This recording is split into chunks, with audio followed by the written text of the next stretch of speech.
이전의 낭독본보다는 조금 더 천천히 읽고 30분 안에 끝낼 수 있는 단편을 고르러 당진 원당 꿈초롱 도서관에 갔습니다. 아주 작은 도서관인데 상호 대차 서비스 당진 시립중앙도서관에서 대여했던 책을 작은 동네 도서관에서 반납하고 그 도서관에서 꽤 한참 고른 책은 2023년 이석원이라는 작가의 어떤 섬세함이라는 작품집에서 단편을 하나 오늘 천천히 한번 낭독해 보도록 하겠습니다. 30분 안에 들어가는지, 또 어제와 달리 큰 글씨 책이 아니고 작은 글씨의 책을 골라서 어떤 차이가 있는지 스스로 체크하면서 읽어보도록 하겠습니다. 제목은 어떤 이의 꿈. 집 근처에 널린 편의점을 놔두고 굳이 길을 건너 허름한 구멍가게를 찾는 친구가 있었다. 하루는 물건도 많지 않고 거리도 먼 곳을 왜 굳이 고집하느냐 물었더니 친구는 말했다. 그 가게 주인 아저씨 표정이 좋아서 가게 된다나? 친구는 손님이 많으나 적으나 날씨가 흐리거나 맑거나 자기 직업이 작고 허름한 가게 주인이건 아니건 늘 웃으며 손님을 대하는 그 집 사장님을 보면 자기 기분까지 좋아진다면서 활짝 웃었다. 아, 그렇구나. 나는 이해했다. 친구가 불편함을 감수하면서까지 그 작고 먼 곳을 가는 이유로. 하지만 녀석이 뒤이어 덧붙인 말에는 동의하기가 조금 어려웠다. 친구는 그 사장님의 표정이 항시 활기가 넘친다는 이유로 그분이 자기 일을 진심으로 좋아서 하는 게 틀림없다고 했지만 내 생각은 달랐다. 누구든 겉으로 드러나는 표정만으로는 알 수 있는 게 많지 않은 것이다. 그분이 정말 자신의 일에 만족하고 행복해서 늘 그렇게 웃음을 짓는지, 단지 직업적으로 손님들에게 좋은 모습을 보이기 위해 끊임없이 노력하고 있을 뿐인지 우리가 어찌 알겠는가. 타인인 우리가 할 수 있는 건 그저 추측할 밖에 없을 텐데 말이다. 영화 삼진그룹 영어 토익반에 나오는 삼진그룹의 어떤 여성 직원들은 남성 직원들에게 커피를 타다 주고 온갖 종류의 담배 심부름을 하고 심지어 더러운 구두 심부름까지 하면서도 늘 웃고 있다. 앞서 말한 친구의 말대로라면 이 사람들도 늘 웃고 있으니 자신의 삶과 일에 만족하고 있다고 얘기해야 할까? 모르긴 몰라도 만약 그랬다면 같은 처지에 있는 직원들끼리 똘똘 뭉쳐서 새벽마다 영어 공부에 열을 올리는 일 같은 걸 하지 않았을 것이다. 그렇다. 무려 8년째 승진 없이 말단 사원으로만 일하던 삼진그룹 상고 출신 여성 직원들은 토익 600점을 넘기면 대리가 될 수 있다는 회사의 약속에 새벽마다 토익 공부에 매진하게 되는데, 그 장면을 보면서 나는 이런 짐작을 하나 했다. 어쩌면 지금 저렇게 꼭두새벽부터 일어나 자기 개발에 매진하는 저 사람 반드시 같은 꿈을 꾸어서 뭉친 것은 아닐지도 모른다고 말이다. 무슨 말인가 하면 저중 어떤 이의 꿈은 매우 구체적이고 분명해서 자신이 대리가 되면 해보고 싶은 사업 아이디어가 몇 개쯤은 있을지도 모르고 그렇게 자기를 개발해서 자기 삶을 자기가 주도하겠다는 명확한 목표가 있는 경우도 있을 것이다.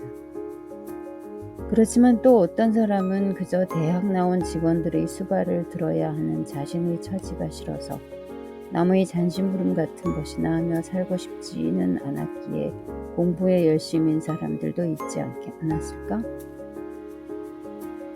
사람이라고 해서 누구에게나 꿈이 있고 하고 싶은 일이 있는 건 아니지만 하고 싶지 않은 일은 정말로 예외 없이 누구에게나 언제든 있기 마련이니 말이다. 당신이 어디에서 무엇 하는 사람이든 간에 한번 자신의 머릿속을 들여다보면 알 것이다. 당장 하고 싶은 것과 하고 싶지 않은 것 중 어떤 게 더 월등히 많은지. 작가님, 저는 지금 얼른 퇴근해서 집에 가고 싶어 미치겠는데요.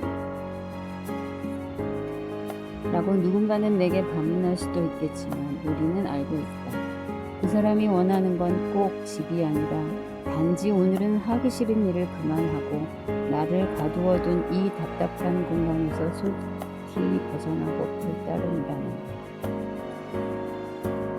이렇듯 일상의 매 순간뿐 아니라 삶의 중요한 길목에서도 사람은 뭔가를 하고 싶다는 마음보다는 하고 싶지 않다는 마음이 더욱 크고 강력한 행위의 동력이 될 때가 많다. 꼭 이 부자가 되고 싶다기보다는 그저 가난을 벗어나고 싶은 마음이 더 클 수 있는 것처럼 말이다.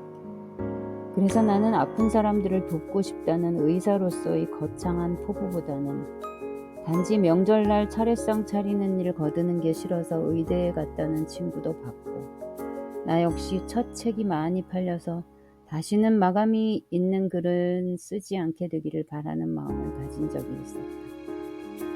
뭘 하게 해주세요가 아니라 뭘 안 하게 해주세요에 더 가까운 소원이었다고 할까.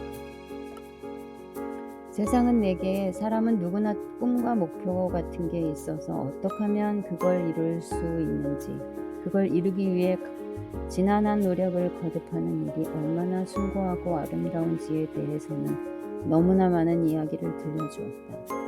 뭔가에 미쳐서 평생을 바친 사람들의 이야기가 그랬고, 대를 이어 한 가지 일에 매진하는 장인들의 이야기가 그랬다.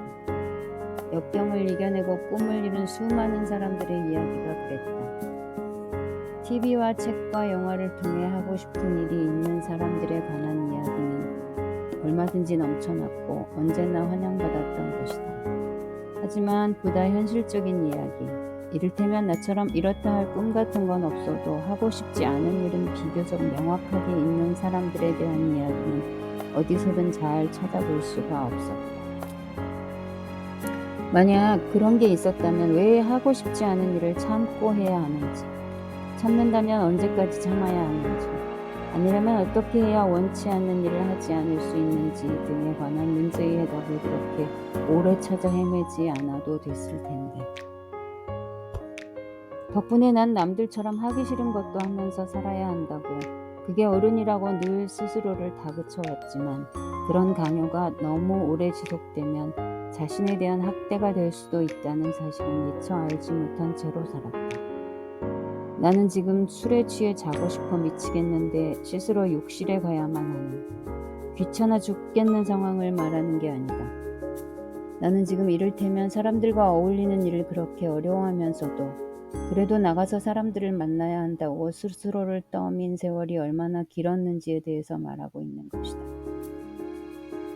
꼭 많은 사람들과 교류하며 살 필요는 없었는데, 그저 마음 맞는 소수의 사람들과 소통하며 지내도 충분했는데, 하지만 나는 나를 원치 않는 상황으로 자꾸만 떠밀었고 그렇게 하고 싶은 대로만 하면서 살 수는 없다는 믿음에서 스스로를 구해내기까지는 참으로 오랜 세월이 걸렸다.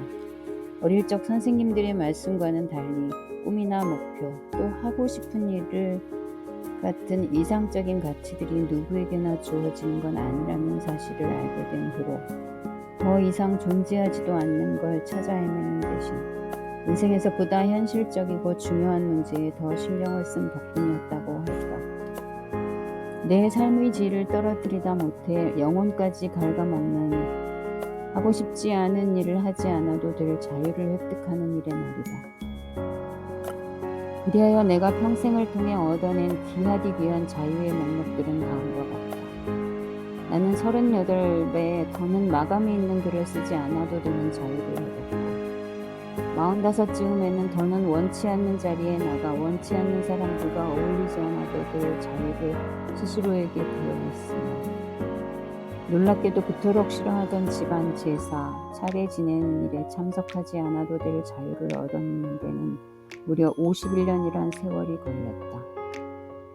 아마도 그래서 나는 삼진그룹의 직원들이 꼭 어떤 구체적인 꿈이 있어서가 아니라 단지 다른 사람 담배 수발 같은 걸 들면서 살고 싶지는 않다는 그 마음. 남이 신던 더러운 구두 손에 들고 구두방 들럭거리는 일 같은 거는 더는 하고 싶지 않다는 그런 마음이 그건 그것대로 얼마나 숭고하고 얼마나 현실적인 열망이었는지를 알기에 영화를 보는 내내 그들에게 하지 않을 자유가 주어지길 열렬히 응원했는지도 모른다. 살면서 하고 싶은 일을 하는 것은 중요하다. 그러나 하고 싶지 않은 일을 하지 않는 것은 어쩌면 더 중요하다. 그래서 난 언제부턴가 스스로에게 너 뭘 하고 싶냐고 묻는 만큼 뭘 하기 싫으냐고도 자주 묻는다.